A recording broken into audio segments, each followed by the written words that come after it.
যাদের মনে মনে হবে আমি পাপের সাগরে ডুবে আছি, আমি ইস্তেগফার করে ফিরে এলে আল্লাহ কি ক্ষমা করবেন? অবশ্যই করবেন। আজকে আমাদের কষ্টটা কোথায় জানেন?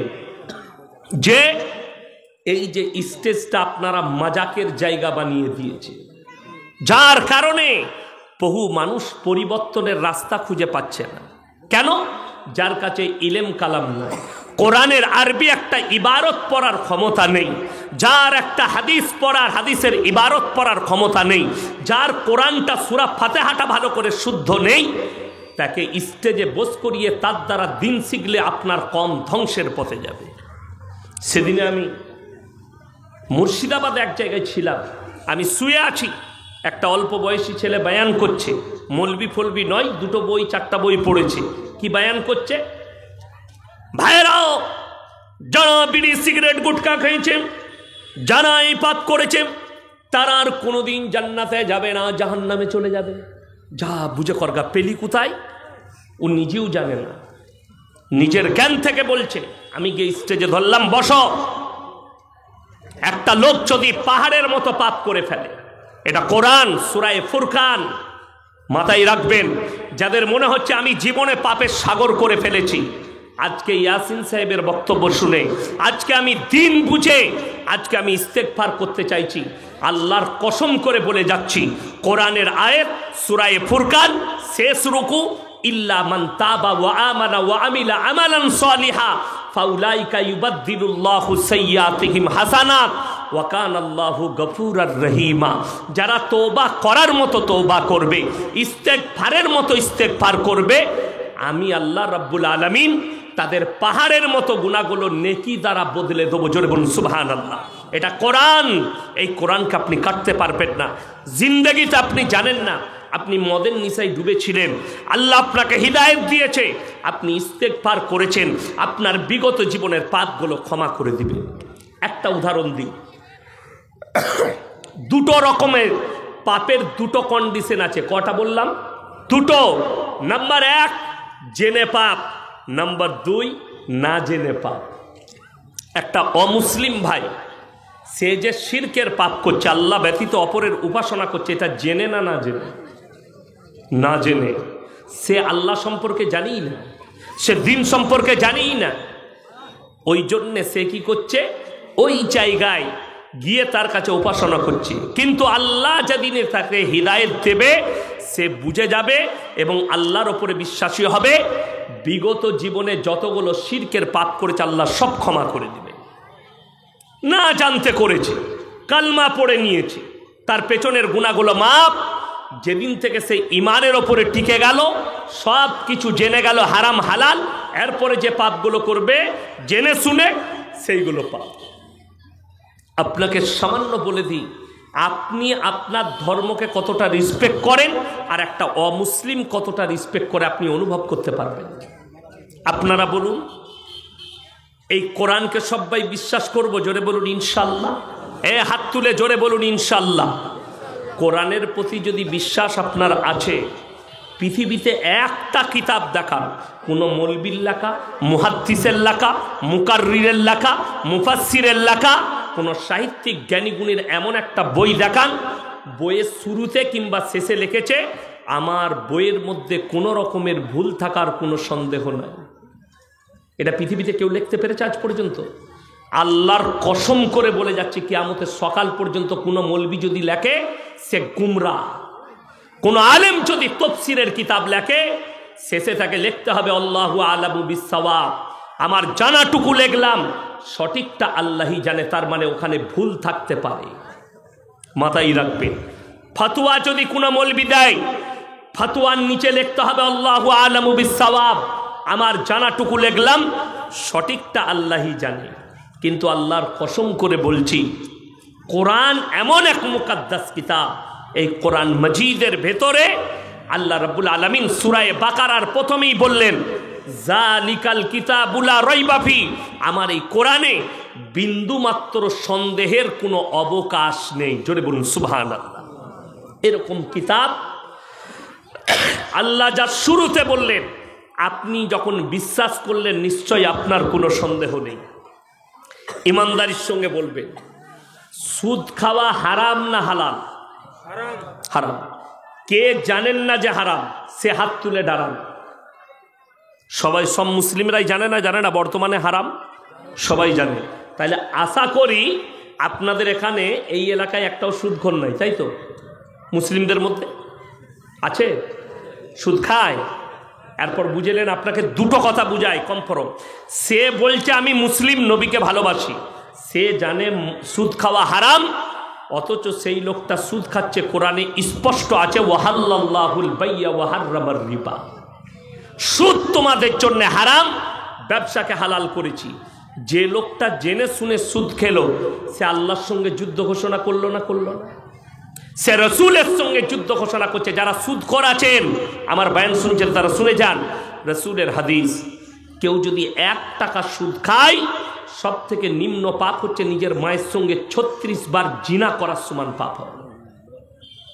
যারা খাচ্ছেন তারা ভাববেন আমি আপনাকে জাহান্নামী বলতে আসিনি। আপনি যদি কালকে ইস্তেগফার করে ফিরে যান, আল্লাহ বিগত জীবনের গুনাহগুলো মাফ করে দিবে। আপনি কোরআনকে উপেক্ষা করে খাচ্ছেন। ইসলামে মদ হারাম না হালাল? কথা বলে হারাম। আপনাকে আমি মালদা ডিস্ট্রিক্টে দেখিয়ে দেবো, মুসলমান মদও খাচ্ছে, মদও বেচছে। ঠিক বললাম না ভুল বললাম? তাহলে এই লোকটা জেনে শুনে রসুলের সঙ্গে যুদ্ধ ঘোষণা করছে, আল্লাহর সঙ্গে যুদ্ধ ঘোষণা করছে। আপনি জানেন, আপনি এই 34 নম্বর জাতীয় সড়কে চাপেন, যাবার সময় ডান হাতে পড়বে, আসার সময় বাঁ হাতে বহরমপুর থেকে পলসন্ডা মোড়। যাবার সময় পলসন্ডা মোড়ের আগে পেট্রোল পাম্পের গায়ে আছে পাপ্পুদা ধাবা, একটা আপনার রেস্টুরেন্ট, হোটেল। 2 ভাই পাঞ্জাবি বসে আছে, তাদের ওখানে গিয়ে ভালো করে বোর্ডটা দেখবেন। তারা জানে আমরা যেখানে ব্যবসা করছি এটা মুসলিম প্রধান এরিয়া, মুসলমানদের বসবাস বেশি, আমার খদ্দের বেশি মুসলিম হবে, তাইতে বোর্ড লাগিয়েছে না এখানে মদ খাওয়া যাবে না, মদ বিক্রি আছে, সব নিষেধ। শুধু এটাই নয়, তার হোটেলে বোর্ড দিয়ে আছে, 10 থেকে 12টা টেবিলে বোর্ড লাগানো আছে নো স্মোকিং, ওখানে বসে ধূমপান করাও যাবে না। আমি মাঝে মাঝে দাঁড়াই, চা খাই, নাস্তা করি, আপনাকে দেখিয়ে দেবো।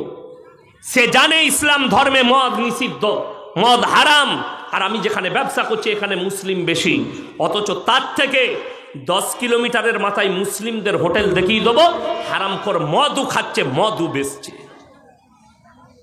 তাহলে আল্লামা ইকবালের কথা কত সত্য, ইস ঘর কো আগ লাগি ঘর কি চিরাগ সে। মুসলমান, তোমরা নিজেদের ঘরে নিজেরা আগুন ধরিয়েছ, অপরকে গালি দিয়ে লাভ নেই। আজকে আপনার এলাকার কথা বলছি, 100টার মধ্যে 80টা মুসলমান বেনামাজি। ঠিক বললাম না ভুল বললাম? কথা বলবেন। 80টা বেনামাজি। আশা করি আজকের যে জলসা কমিটি ভাইয়েরা জলসা দিয়েছে এরা সব 5 ওয়াক্তের নামাজি, তাই তো? কই তাদের লুকিয়ে হাসছে দেখো, বড় কষ্ট লাগে। এই জলসাটা কামিয়াব তখন হবে, এই জলসায় বরকত তখন হবে, এই জলসার বক্তাদের দোয়া তখন কবুল হবে যদি এই কমিটিওয়ালারা 5 ওয়াক্তের নামাজি যারা নেই, আমি বলবো আজ থেকে নিয়ত করুন ফজর থেকে যেন নামাজ কাজা না হয়। রসুলের হাদিস, যার নামাজ নেই তার ইসলাম নেই। আমাদের সমাজের অনেক ভদ্র লোক আছে, নামাজ পড়ে না, রোজা রাখে না, কিন্তু চায়ের দোকানের ফুটানি আলাদা। আবে নামাজ না পড়তে পারি, গ্রামে আমার মতো লোক পাবি না। এই মাল আছে না নাই? গাধা আছে। চায়ের দোকানে বলে তারা নামাজ না পড়তে পারি, আমার মতো ভালো লোক পাবি না। তাদেরকে অনুরোধ করে বলে যাচ্ছি, সেই বেনামাজিরা এই কোরআনটা শুনবেন। আমার আগে শুকুর ভাই বলে দিলেন জাহান্নামে যাবে নামাজ না পড়লে বেনামাজি। বলল না? দলিল দিতে হবে, কিভাবে যাবে, কখন যাবে, কেমন করে যাবে। বেনামাজি সে জানে না, কিন্তু শেষ জিন্দেগিতেও যদি সে বুঝতে পারে, আজকে জলসা শুনলেন একজন চাচা 60 বছর বয়স, সে জানলো নামাজ না পড়লে গুনাহ হবে, আমাকে জাহান্নামে যেতে হবে, কিয়ামতে হিসেব লাগবে, সে যদি কাল থেকে নামাজ শুরু করে দেয় বিগত গুনাহ মাফ হবে, সে এই নামাজটাই তার কাজে লেগে যাবে। জোরে বলুন সুবহানাল্লাহ। শেষ আমলটাই আল্লাহর কাছে গুরুত্ব, শেষ ভালো তার, সব ভালো তার। আপনার মৃত্যুর সময় কলমা পড়লে ওইটাই হচ্ছে, জানতে হবে লোকটা মারাত্মক লোক বলেই আল্লাহ কালমা নসিব করেছে, তার মানে তার জীবনে আমল চলে এসছে। চলুন, কিয়ামতের দিনে দুটো লাইন হবে, একটা জাহান্নামীদের, একটা জান্নাতীদের। জান্নাতীরা জান্নাতে প্রবেশ করবে, জাহান্নামীরা জাহান্নামের রাস্তায় যাবে। কোরআনে আছে জাহান্নামীদিকে জান্নাতীরা দাঁড় করাবে, কি বলে? ফি জান্নাতি ইয়াতাসাআলুনা আনিল মুজরিমিনা মা সালাকাকুম ফি সাকার। তোমরা কেন জাহান্নামে যাচ্ছ? তোমরা বলতে আমরা ভালো লোক, তোমরা বলতে আমরা ভদ্রলোক, আজকে তোমরা জাহান্নামে। তাদের এক নম্বর উত্তর যেটা আসবে, মারাত্মক উত্তর, ক্বালু লাম নাকু মিনাল মুসাল্লিন, আমরা নামাজি মুসল্লিদের মধ্যে ছিলাম না, এক নম্বর। দুই নম্বর, ওয়ালাম নাকু নুতিমুল মিসকিন, আর আমরা মিসকিনকে খানা খাওয়াইতে উৎসাহিত করতাম না। এখানে আর একটা আয়াত আছে সূরায়ে নিসায়, এই মিসকিন এলো, আর একটা দল জাহান্নামে যাবে। তার মারাত্মক কারণ, সে নামাজ পড়বে, তাহাজ্জুদ পড়বে, সব করবে, কিন্তু মালটা কিয়ামতের দিনে ফেরে পড়বে। তারা কারা? ওয়া আতুল ইয়াতামা আমওয়ালাহুম ওয়া লা তাতাবাদদালুল খাবিসা বিত-তাইয়িব ওয়া লা তাকুলু আমওয়ালাহুম ইলা আমওয়ালিকুম ইন্নাহু কানা হুবান কাবীরা। তোমরা এতিমের মালের সঙ্গে তোমাদের মালকে ওদল বদল করে নিও না, এতিমের মালকে ভক্ষণ করো না। দু ভাই, ভাই মারা গেছে, ভাইপো আছে, ভাইয়ের মালগুলোকে ভক্ষণ করে নেওয়া, ভাইপোকে বঞ্চিত করে দেওয়া। এই লোক যদি কাবা ঘরে তাহাজ্জুদ পড়ে, আল্লাহর কসম তার কবরের আযাব আর কিয়ামতের দিনে পুরো পৃথিবীর মলবি দোয়া করে পার করাতে পারবে না। চ্যালেঞ্জ, আল্লাহ নিষেধ করলেন অদল বদল করো না। কারুর যদি আমল কম থাকে, আপনার ভাই মারা গেছে, ভাইপোর সম্পত্তিগুলো রুখে নিয়ে চাষ করে দেখাশোনা করে, ভাইপো 18 বছর বয়স হয়েছে, বাবা তোর আব্বা মারা গেছিল, ভাই এই দেখ তোর ব্যবসাটা আমি দেখতাম, এত টাকা জমিয়ে ব্যবসাটাই এই ডেভেলপ করে দিয়েছি, তোর এই টাকা, এই জায়গা, এই দেখো দলিলপত্র তোমার নামে করে দিলাম, এরপরে তুমি সামালো। এই লোকটার আমল যদি একটু কমজোর হয়, তারপরও জান্নাতে চলে যাবে, খালি এতিমের মাথায় হাত রাখার কারণে। বড় কষ্ট লাগে। তারা বলবে আমরা মিসকিনকে খানা খাওয়াইতাম না, আল্লাহ তাই জাহান্নামে পাঠিয়েছে। ওয়া কুন্না নাখুদু মাল খায়দিন, এটা মারাত্মক, প্যাথেটিক। যারা বেনামাজি শুনবেন, অনেক লোক আছে আমাদের সমাজে, তারা নামাজি দিকে দেখে, দাড়ি টুপিওয়ালাকে দেখে হাসি ঠাট্টা মজাক করে। তারা বলবে আমরা দাড়ি টুপি নামাজি মুসল্লিদের মজাক উড়াতাম, আল্লাহ তাই আমাদিকে জাহান্নামে পাঠিয়েছে। ওয়া কুন্না নুকাজ্জিবু বিয়াউমিদ্দিন, আর আমরা বিচারের দিবসকে মিথ্যা বলে মনে করিতাম, আল্লাহ তাই আমাদিকে জাহান্নামে পাঠিয়েছে। সেদিন আর কোনো উপায় থাকবে না। আমার ভাই, সবাই নিয়ত করুন 5 ওয়াক্তের নামাজি হব, জোরে বলুন ইনশাআল্লাহ। নামাজ ছাড়ো না ছাড়ে, হার হালতে যেখানে থাকবেন নামাজ পড়ুন। আমার ভাই, আমার কচি কাঁচা আমার মা বোন, নামাজ কেউ জিন্দেগিতে ছাড়বেন না। নামাজ রোজার পাবন্দি করুন। আজকে বড় কষ্ট লাগে, বেঈমান কাফের পৃথিবীর ইহুদি নাসারা এরা এমন জাল ছুঁড়েছে, সেই জালে মুসলিমরা ফেসে গেছে। তা না হলে আপনাকে বলে দিই, আপনাদের এলাকায় বর্ডার আছে, আপনি যান বর্ডারে, যে বিএসএফরা আছে, পাঞ্জাবিদের বিএসএফ পাবেন।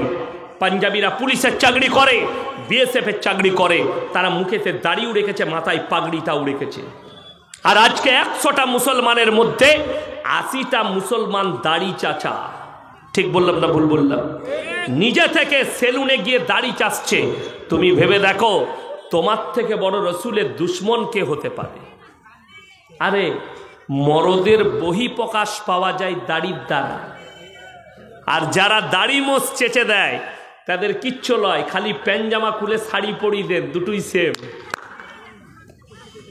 কথা বুঝতে পারেননি? হিজড়া আর এদের মধ্যে কোনো পার্থক্য নাই। মরদ তো সে যার মুখে দাড়ি থাকবে। আরে আমার দাড়ি বেরোয়নি তাই ইউটিউব ফেসবুকে অনেক ভণ্ড বলছে আর মায়ান শোনা যাবে না, দাড়ি বেরোয়নি। তা আমি কি করব? তোর ওষুধ থাকলে দিয়ে যা, মালগুলো একটু বার করি। আমার আর কি করার আছে? দাড়ি বেরোয় না। এইসব ইনাদের দাড়ি দেখে আমার লোভ হয়, এত সুন্দর সুন্দর দাড়ি, আল্লাহ আমাকে দাড়ি দেয়। আর যাদিকে দিয়েছে সে মাল রাখে নাই, কান মতো চেপে দিয়েছে। শুনেলেন, যারা দাড়ি চাচ্ছে তাদের স্কিনটা দেখেন, আর যারা দাড়ি রেখেছে তাদের স্কিনটা আসমান আর জমিনে ফারাক আছে। দাড়ি চাচনেওয়ালা তার স্কিন নষ্ট হয়ে যাবে।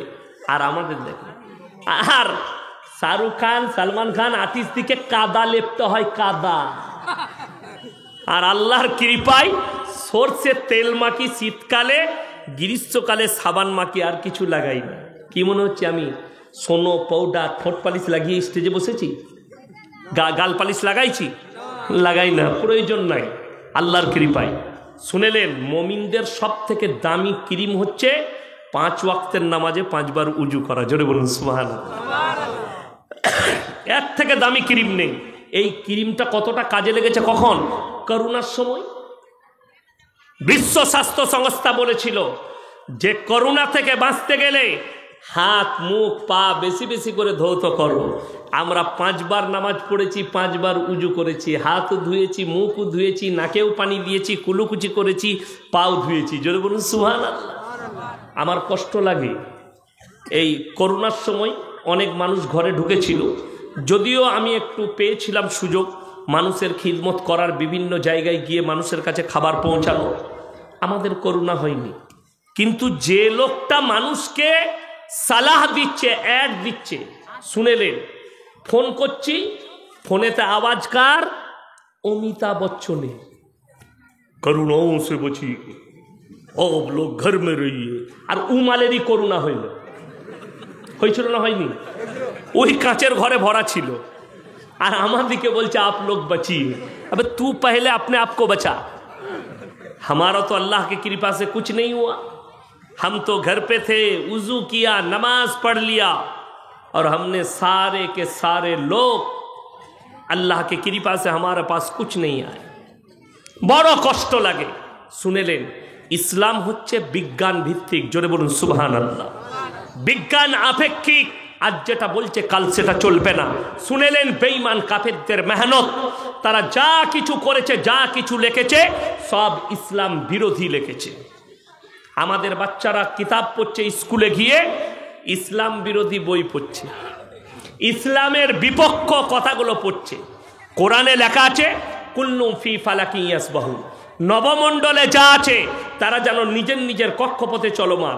আর এরা বলে দিলে চন্দ্র, সূর্য, গ্রহ, তারারা দাঁড়িয়ে আছে আর পৃথিবীটা ঘুরছে। আছে না? না। আর কোরআনে অপর জায়গায় আছে আলাম নাজআলিল আরদা মিহাদা ওয়াল জিবালা আওতাদা, পাহাড়গুলোকে খুঁটো গেড়েছি, পৃথিবী তুমি আর নড়াচড়া করো না। এটা কোরআন, সূরা নাবা 30 পারার প্রথম সূরা, প্রথম পৃষ্ঠা। ওয়াল জিবালা আওতাদা, পাহাড়গুলোকে খুঁটো গেড়ে দিয়েছি, পৃথিবী তুমি নড়াচড়া করবে না। আর কোরআনে সূরা ইয়াসিনে আছে কুল্লু ফি ফালাকি ইয়াসবাহুন, নভমণ্ডলে যা আছে তারা যেন নিজের নিজের কক্ষপথে চলমান। আপনারা জানেন চাঁদের জায়গা বিক্রি হচ্ছে? মালদার লোক জানে না গো। হ্যাঁ, কিন্তু আপনি আমি কিনতে পারবো না। কে কে কিনছে? Shahrukh Khan, Salman Khan, Amitabh Bachchan, big B, Donald Trump, Modi ji, Jogi ji, बड़ बड़ नेतारा, अंबानी, आदानी। কেন? পৃথিবীতে যুদ্ধ হবে, পরমাণু যুদ্ধ, তৃতীয় বিশ্বযুদ্ধ হবে, পরমাণু যুদ্ধ। বাঁচার লেগে আমরা চাঁদে পালিয়ে যাব, মরে তো এরাই মরবে। কিন্তু এই হারামখোররা তো আর কোরআন জানে না। আল্লাহ তাআলা ধ্বংস করবেন পৃথিবীকে, আমরা জমিনের ওপরে আছি। রেওয়ায়েতে আছে জমিনটা ধরে আল্লাহ এইভাবে পাল্টাবেন, সমতল করবেন গোটা পৃথিবীকে। এটা কোরআন এবং হাদিস। কিয়ামতের ময়দান তৈরি হবে, তৃতীয়বার সিংগায় ফুঁক দিবেন, মানুষ মাটি ফেরে কবর থেকে উঠে দাঁড়িয়ে যাবে জীবিত হয়ে, আর পশ্চিম দিকে একটা আগুনের ঝোঁকা এসে টেনে নিয়ে যাবে। আর কিয়ামতের ময়দান হবে ফিলিস্তিনের গাজার ময়দানটাই হবে, ফিলিস্তিনের ময়দানটাই হবে কিয়ামতের ময়দান। আল্লাহ ওইখানে জড়ো করবেন পৃথিবীর মানুষকে। আমার ভাই, আমরা টুক করে যাব, যারা চাঁদে থাকবে তারা উপর থেকে পড়বে, তাদের অবস্থাটা কি হবে? কেউ যদি বলে চাঁদ কি করে ধ্বংস হবে, শুনেলেন, 5টা জিনিসকে আল্লাহ গোপন করেছেন। কটা বললাম? 5টা। নবী, পয়গম্বর, আমি, আপনি, সে, তিনি, সকলের কাছ থেকে, পৃথিবীর সৃষ্টির কাছ থেকে আল্লাহ 5টা জিনিসকে গোপন করলেন। সূরা লুকমান 1